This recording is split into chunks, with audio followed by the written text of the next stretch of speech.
নমস্কার বন্ধুরা, আমার চ্যানেলের আরও একটি নতুন পর্বে সবাইকে স্বাগত।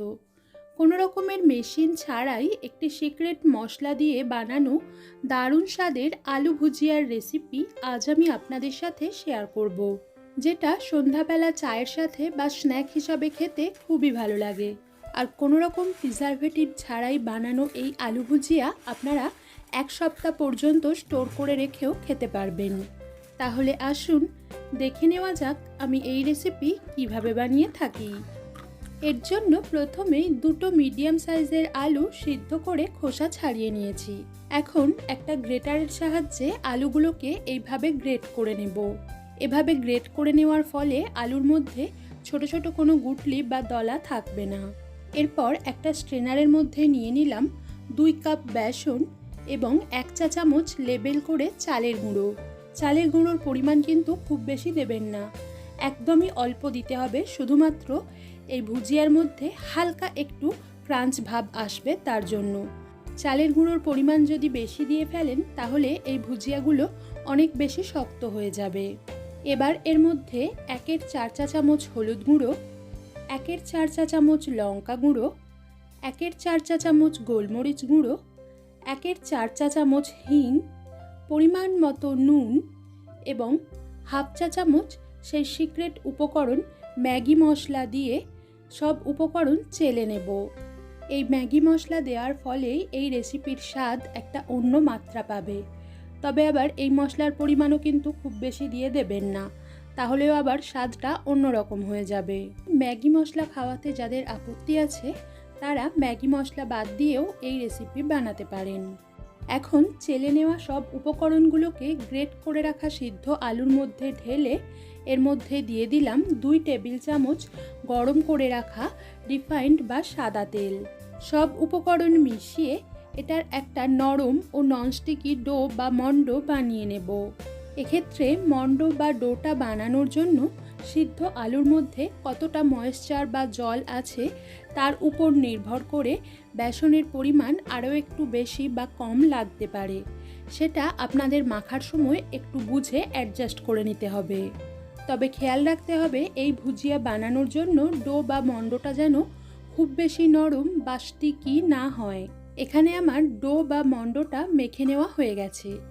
এই পর্যায়ে আপনারা একটু লক্ষ্য করুন এই মন্ডো বা ডোটাকে ঠিক কিভাবে মেখে নিতে হবে। আর হাতে যেটুকু ডো বা মন্ডো লেগে আছে সেটুকু অল্প তেল দিয়ে ছাড়িয়ে নিলেই অনায়াসে ছেড়ে যাবে। এবার এটাকে ঢাকনা দিয়ে 10 মিনিট একটা সাইডে রেস্ট হওয়ার জন্য রেখে দেব। প্রায় 10 মিনিট পর এখানে একটা কড়াইতে পর্যাপ্ত পরিমাণে রিফাইন্ড বা সাদা তেল ভুজিয়াগুলোকে ভাজার জন্য ভালোভাবে গরম করে নিয়েছি। এই ভুজিয়া ভাজার জন্য তেলটা ভালোভাবে গরম করে নেওয়া খুবই দরকার।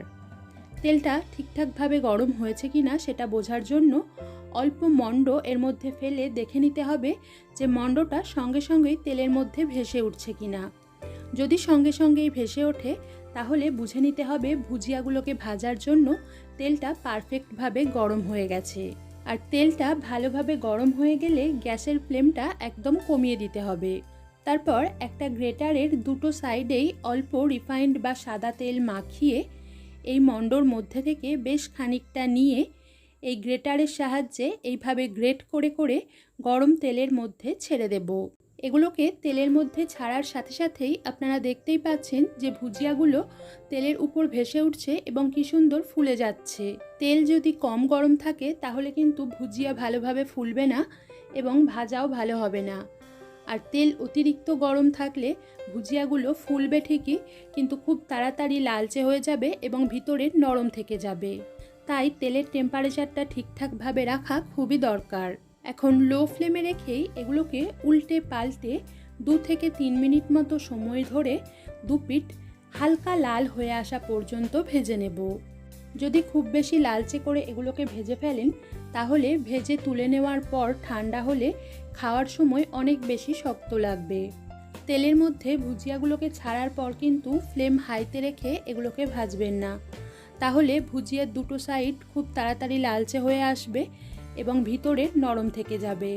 তাই তেলটা ভালোভাবে গরম হয়ে এলে গ্যাসের ফ্লেম কমিয়ে ভুজিয়াগুলোকে তেলের মধ্যে ছেড়ে কম আঁচে রেখেই হালকা লাল হয়ে আসা পর্যন্ত ভাজতে হবে।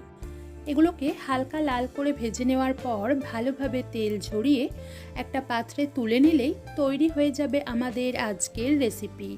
এখন আমি আপনাদের দেখাচ্ছি, দেখুন এই আলু ভুজিয়াগুলো কতটা খাস্তা ও মুচমুচে হয়েছে। পুরোপুরি ঠান্ডা হয়ে যাওয়ার পর এগুলোকে একটা এয়ারটাইট জার বা কন্টেনারের মধ্যে ভরে আপনারা 1 সপ্তাহ পর্যন্ত রেখে খেতে পারেন। আজ এ পর্যন্তই। সবাই ভালো থাকবেন। বাই।